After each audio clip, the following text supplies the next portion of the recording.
네, 금일은 모든 이들의 좋은 의도일지라도라는 말씀의 제목으로 함께 호흡하고자 합니다. 다윗은 금일 천부장과 백부장 그리고 모든 지휘관들 이들을 불러 모아서 함께 의논을 합니다. 다윗이 주장하는 내용은 이랬습니다. 이스라엘의 온 회중들에게 만일 당신들이 좋게 여기고 이것이 하나님의 뜻에 합당하다면 총 세 가지를 제안하는데요. 첫째, 이스라엘 온 땅에 남아있는 우리의 형제들을 우리에게 모이게 하는 것. 둘째는요, 제사장과 레위인들에게도 전령을 보내 이곳으로 모이게 하는 것. 마지막으로 셋째, 사울의 때와는 다르게 하나님께 묻기 위하여 잃어버린 하나님의 괴를 다시 우리에게 가지고 오는 것이었습니다. 다윗의 이 의견에 백성들이 어떻게 반응을 했나요? 모두 다 좋게 여겼습니다. 금일 본문 역대상 13절입니다. 뭇 백성의 눈이 이 일을 좋게 여김으로 온 회중이 그대로 행하겠다 한지라. 다윗과 백부장, 청부장 그리고 모든 지휘관들뿐만 아니라 이제 모든 회중까지 한 마음 한 뜻이 됐습니다. 너무나 부러운 모습이지요. 많은 사람들이 한 마음이 된다는 것 참 어려운 것입니다. 그런데 다윗의 제안에 모든 이들이 한 마음으로 신정 정치의 실현을 위하여 하나님의 궤를 예루살렘으로 안치하려고 합니다. 자, 그러면 현재 문제가 발생했다라는 것을 우리는 쉽게 찾을 수 있습니다. 하나님의 궤를 우리에게로 옮기자고 말하고 있는데, 그러면 현재 하나님의 궤 어디에 있는 것일까요? 과거 사건을 살펴보아야 하는데요. 때는 먼저 홈리와 비니아스, 하나님의 범죄, 하나님 앞에서 범죄했던 시대로 한번 가보겠습니다. 홈리와 비니아스는요, 엘리 제사장의 두 아들입니다. 하나님을 두려워하지 않았고요. 자신들의 마음대로 악을 행했던 제사장들입니다. 그로 인하여 하나님의 저주가 이들에게 임합니다. 사무엘상 2장 34절입니다. 내 두 아들 홈리와 비느하스가 한날에 죽으리니. 이 저주는 이제 블레셋과 이스라엘의 전쟁에서 실제로 벌어지는데요. 하나님을 경외하지 않고 섬기지 않은 자들이 하나님의 궤만 있으면 전쟁에서 승리할 수 있을 거라고 믿고 하나님의 궤를 전쟁터에 가지고 와요. 그런데 문제는 블레셋 사람들과의 전쟁에서 하나님의 궤만을 믿고 승리할 것이라고 믿었는데 이스라엘 백성들이 패하고 맙니다. 사무엘상 4장 10절에서 11절입니다. 블레셋 사람들이 쳤더니 이스라엘이 패하여 각기 장막으로 도망하였고 살육이 심히 커서 이스라엘 보병에 엎드러진 자가 3만 명이었으며 하나님의 궤는 빼앗겼고 엘리의 두 아들 홈리와 비느하스는 죽임을 당하였더라. 결국 이를 통하여서 홈리와 비느하스 죽게 되고 하나님의 궤 어떻게 됐습니까? 블레셋에게 뺏기게 됩니다. 문제는 이때부터입니다.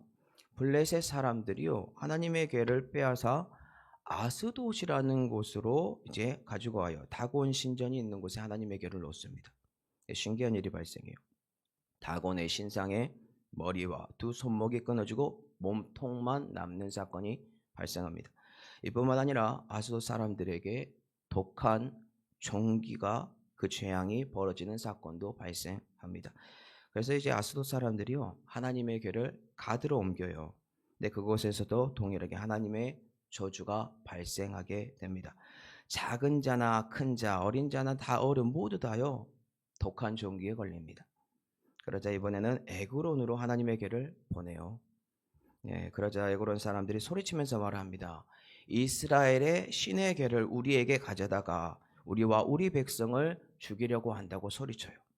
이후 블레셋 사람들이 고민하고요. 새끼를 낳은 지 얼마 되지 않은 암소 2마리를 수레에 메웁니다. 그들의 새끼 송아지는 집에 가둡니다. 그런 다음에 여호와의 궤와 금기 그리고 독종의 형상을 담은 상자를 수레에 싣고요. 새끼를 낳은 지 얼마 되지 않은 어미소 2마리를 끌고 베스메스의 길로 가게 합니다.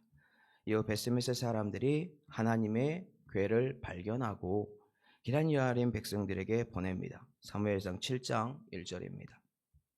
기럇여아림 사람들이 와서 여호와의 궤를 옮겨 산에 사는 아비나답의 집에 들여놓고 그의 아들 엘리야사를 거룩하게 구별하여 여호와의 궤를 지키게 하였더니, 결국 하나님의 궤는요 우여곡절 끝에 기럇여아림으로 옮겨지게 됩니다. 이제 다시 신정 정치를 꿈꾸는 다윗에게 이 하나님의 궤, 예루살렘으로 가지고 오자고 한 것, 아주 중요하겠죠. 왜냐하면 하나님의 궤가 돌아오지 않은 기간이 생각보다 깁니다. 70년이라는 기간이 지났습니다. 자, 그러면 이제부터 문제입니다. 모든 이들이 보기에 좋은 의도일지라도 그 방법 잘못되면 어떻게 될까요? 지금부터 다 같이 살펴볼 텐데요. 금일 본문 역대상 13장 7절하고 10절입니다. 하나님의 궤를 새 수레에 싣고 아미나답의 집에서 나오는데 우사와 아요는 수레를 몰며 10절입니다. 우사가 손을 펴서 궤를 붙들므로 말미암아 여호와께서 진노하사 치심에 그가 거기 하나님 앞에서 죽으니라. 자, 그렇다면 성도 여러분들에게 질문 드리도록 하겠습니다. 지금 현재 모든 이들에게 보기 좋은 의도가 무엇입니까? 그것은 바로 다윗과 천부장, 백부장, 그리고 모든 지휘관뿐만 아니라 백성들까지 한마음 됐습니다. 하나님 궤를 70년 만에 다시 예루살렘으로 가지고 오자라고 합니다. 자, 그렇다면 이 장면에서 무엇이 잘못되었길래 모두 한마음이 된 이 상황에서 하나님의 진노가 임한 것인가요?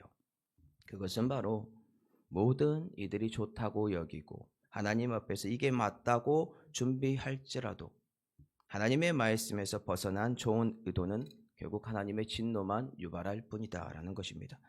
왜 우사가 죽게 되었습니까? 하나님의 궤를 옮기는 방법이 잘못되었기 때문입니다. 즉 하나님의 말씀에서 벗어난 행동을 했기 때문에 우사는 죽게 되었습니다. 그렇다면 하나님의 궤는 누가 어떻게 옮겨야 하나요? 하나님의 궤는요 고앗 자손의 어깨에 메어서 준비해야 됩니다. 운반해야 됩니다. 신전 정치를 꿈꾸는 나라를 위하여 다윗이 시도한 사건, 지금 어떠한 일이 벌어졌다고요? 하나님의 법에 위배되는 방법으로 준비했다라는 것입니다. 다윗이 하나님을 섬기는 일에 열심히 하나님을 섬겼을지 모릅니다. 하나님의 말씀에 대한 근데 무지가 있었습니다. 무지했어요. 오늘 하나님의 진노를 유발하게 된 거죠. 결국 우사라는 사람이 죽는 사건이 발생하게 되었다라는 겁니다. 우사가 죽기 전까지 다윗과 이스라엘 백성들이 보인 모습 무엇입니까? 금요일 본문 8절 한번 다 같이 읽어보겠습니다. 다윗과 이스라엘 온 무리는 하나님 앞에서 힘을 다하여 뛰놀며 노래하며 수금과 비파와 소고와 재금과 나팔로 연주.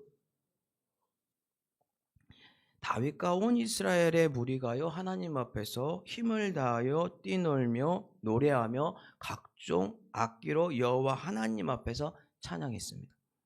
우리들의 눈에 어떻게 보입니까? 너무나 아름답게 보여요. 이스라엘 백성들이 한마음 한뜻이 되어서 하나님 앞에서 찬양하는 이 모습 문제없어 보입니다. 그런데 하나님의 눈에는 그렇지 않다라는 겁니다. 이를 통해 우리가 무엇을 알 수 있습니까? 우리가 아무리 하나님을 생각하고 하나님의 위엄을 찬양하고 예배를 한다고 할지라도 하나님의 말씀에서 위배된 상태로 하나님 앞에서 찬양과 예배 드린다. 결국 그 예배와 찬양은 우리들만의 예배요, 우리들만의 기쁨인지 하나님에게는 불편한 진실입니다. 오히려 하나님의 임재가 아니라 하나님의 저주가 임하게 되는 안타까운 현실이죠. 이 사건을 통해 결국 다윗과 이스라엘 백성들 큰 충격에 빠집니다. 하나님에게는 오벳 에돔의 집으로 가게 됩니다. 그런데 여기서 중요한 것이 있어요. 우사는 다윗과 이스라엘 백성들의 무지로, 말씀에 대한 무지로, 즉 말씀을 정확하게 알지 못하는 무지로 죽고 말았다라는 거겠죠. 하나님의 궤를 모시게 된 가정은 그런데 어떻게 됐습니까? 금일 본문 14절입니다. 하나님의 궤가 오벳에돔의 집에서 그의 가족과 함께 석 달을 있으니라. 여호와께서 오벳에돔의 집과 그의 모든 소유에 복을 내리셨더라. 하나님의 말씀의 무지로 인하여 우사는 죽음을 맞게 되지만 하나님의 궤를 모신, 즉 하나님의 말씀이 거한 오벳에돔의 집에는 모든 소유의 복이 임합니다. 우리는 이를 통해 무엇을 배울 수 있습니까? 다윗이 꿈꾸는 신전 정치, 하나님께 주권을 맡겨드리는 이 아름다운 정치를 꿈꿀지라도 하나님의 말씀에 무지하면 저주를 받을 수 있다라는 것입니다. 그럼 이를 우리의 삶에 한번 적용을 해보겠습니다. 네, 교회는 당회장과 장로님들이 모여서 당회를 진행을 합니다. 그곳에서 하나님의 뜻이라고 믿고 우리는 공동의회나 재직회 때 사람들에게 말을 합니다. 이 제안에 우리 교인들이 좋다고 하나님께서 기뻐하실 것이라고 지지를 합니다. 그런데 만약에 단 한 분 하나님께서 우리의 계획이 하나님의 말씀에서 벗어났다라고 한다면 어떻게 할까요? 오히려 더 하나님의 말씀을 알아야 한다면 어떻게 하겠습니까? 과거 모세의 사건도 이것과 비슷하다라고 저는 봅니다. 충격적인 사건이 하나 발생해요. 어떤 사건이냐면요. 하나님께서 모세를요 죽이고자 하는 사건이 발생해요. 이 사건은 어떤 사건이냐 알려드리겠습니다. 하나님께서 모세에게 나타납니다. 그리고 모세를 통하여 애굽에 종살이하고 있는 모든 이스라엘 백성들을 구원하겠다라고 선포까지 하시죠. 그런데 그 이후에요. 바로 하나님께서요. 모세를 죽이고자 해요. 이유는 모세가 자신의 아들들을 할례하지 않았기 때문에. 그러자 모세의 아내 시보라가 급하게 돌칼을 가지고 와서 아들의 포피를 베어 할례를 행함으로 모세는 죽음을 맞지 않고 건짐을 받는 사건이 발생합니다. 이게 하나님의 율법을 지켜야 한다는 율법주의적인 할례를 의미하고 있습니까? 아닙니다. 하나님의 말씀이 올바르게 세워져야 하기 때문입니다. 우사의 사건도 모세의 사건도 율법에 치중한 것이 아니라 하나님의 말씀이 세워져야 하고 무지하지 않아야 한다는 것을 우리에게 알려주고 있습니다. 그렇다면 우리는 답을 찾았습니다. 모든 이들이 주님께 좋은 의도로 하나님께 나아올지라도 하나님의 말씀에서 벗어난 상태라면 무지하다면 오늘 본문처럼 우리는 축복이 아니라 저주가 임할 것입니다. 말씀을 정리하겠습니다. 지도자인 다윗의 무지, 하나님의 말씀에서 벗어났습니다. 다윗과 이스라엘 백성들이 진정으로 원했던 마음은 하나님을 향한 경배와 찬양일지라도 가장 중요한 하나님의 말씀에서 벗어났다면 죄송합니다. 하나님은 자녀를 쳐야 합니다. 모세가 무지함으로 자신의 아들을 할례하지 않았으므로 죽을 위기가 찾아온 것 또한 하나님의 말씀에 대한 무지입니다. 그러니 당회를 이끌어 가시는 지도자 및 교역자 그리고 사랑하는 성도 여러분들, 하나님의 말씀보다 우리의 마음이 하나님을 향하면 된다는 마음, 이 마음을 앞세우지 마시기 바랍니다. 아무리 좋아 보여도 이 모든 예배와 찬양과 행사가 하나님을 향한 나의 진정한 마음의 예배라고 믿을지라도 하나님의 말씀에서 벗어난 것이라면 그것은 저주입니다. 그러니 하나님 말씀에서 벗어난 예배 계획들이 아니라 하나님 말씀 안에서 올바른 예배와 각종 계획들을 진행함으로 금요일 본문의 오벳 에돔의 집처럼 하나님의 괴가 임함으로 여호와의 임재가 넘치고 축복을 받는 저와 성도 여러분들이 되기를 예수 그리스도 이름으로 축복합니다.